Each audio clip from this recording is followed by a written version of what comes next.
The guest is Dr. Al-Hadid, and the topic is the great debate, President Barack Obama.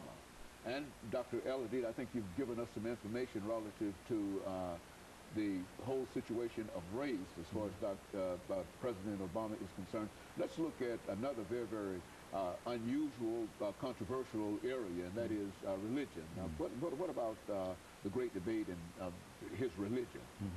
Well, you know, when you look at the life of President Obama, his father was Muslim from Kenya, the Luo ethnic group in Kenya. And then his stepfather, you know, his mother was married twice, was Indonesian. He was also Muslim. So I think for the first, well, let's say the first 12 years of his life, he was exposed to the Islamic faith. Now, his mother, on the other hand, was not committed to any religion. She was basically an anthropologist. She saw that religion was expression of culture, and he was exposed to a wide range of religion: Buddhism, Hinduism, Shintoism, traditional African religion. So he grew up not really being totally committed to any religion. But as he started working as a community organizer and started working through his core values and beliefs, he realized that he needed to be grounded in a community. So as you know, he eventually ended up attending the church of Reverend Jeremiah Wright, Reverend Dr. Jeremiah Wright, Trinity United Church of Christ. And not only was he able to work out his spiritual journey, but to deal with his identity crisis, because Jeremiah Wright is what I might call a black Christian nationalist, same line of thinking as James Cone and some of the others along those lines. So as he went to his church, now he stayed with Jeremiah Wright for about 20 years. His wife attended the church, his children were baptized there, he was baptized there. So he became committed to Christianity. And I think it's inappropriate for people to keep labeling him as Muslim when he's not. Especially when he's been in the church, in the Christian church for the last 20 years. Yes, you know, and some people leave the impression as if he just ran across Reverend Wright a couple of years, last year or something. Right. On the campaign, you see, but he was involved with that. He was involved in the church for at least 20 years.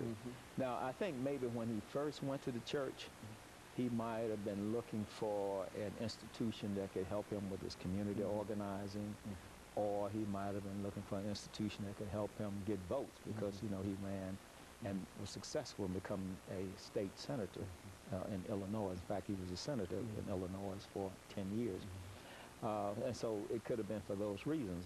But then eventually, you know, he got in that environment and he saw something in the black Christian church that he didn't see in the other churches.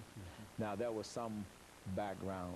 You know, his mother came out of a Methodist, his grandmother rather, came out of a Methodist background, and his grandfather, who they were both white, came out of a Baptist background.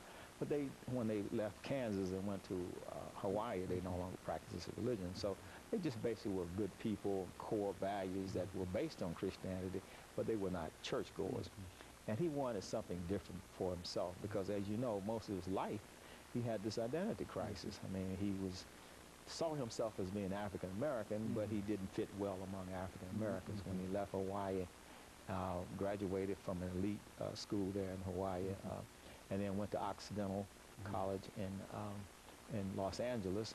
He didn't fit in well there, and then he left and went to Columbia University, where he was able to move around in Harlem and see all the various ethnic groups. And it's when he went to Chicago that he was able to resolve his spiritual issues as well as, you know, his ethnic issues, and became more whole in that sense. So I view him as a practicing Christian, even though he doesn't wear it on his sleeve. His core values, his beliefs, and his morals are rooted in that. And of course, I think there is some Islamic influence there, in light of the fact that he spent the formative years of his life in an Islamic environment. You can sort of see that in his character, but he's more closer to a relationship with Christ than with an institutional church. Christ, as he preached to his apostles, you know, when he was on the planet, you know, is that type of Christian. And so in the great debate, you see him within the framework of being a Christian, right, as you've indicated, and primarily because of choice, in Yes. a real sense. Yes.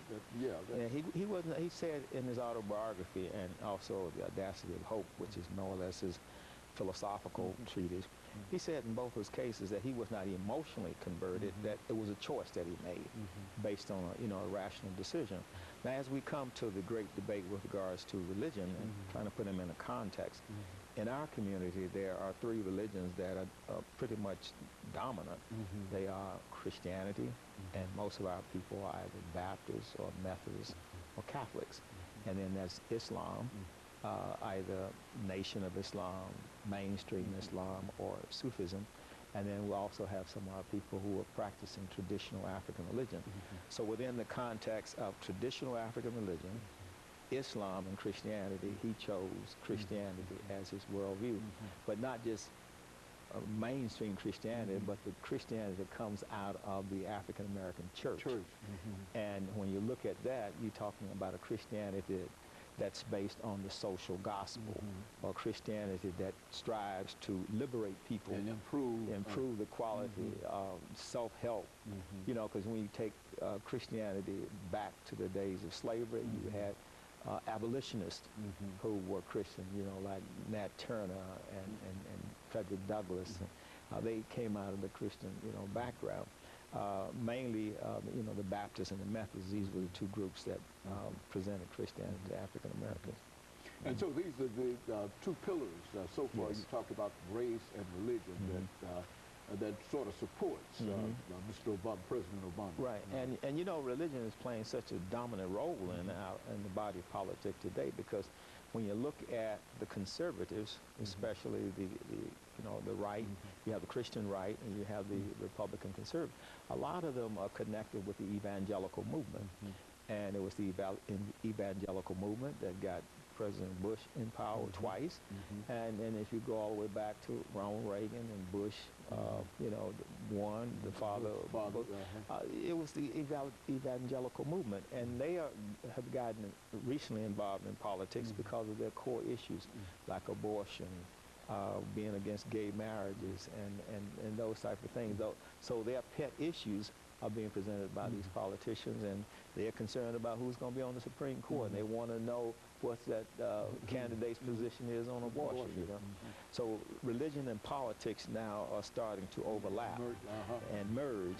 Even though we have the First Amendment to separate them, it's very difficult now to separate institutional religion from institutional politics. And of course, let us take this second commercial break, and we'll be back with our audience following this second commercial break. The great debate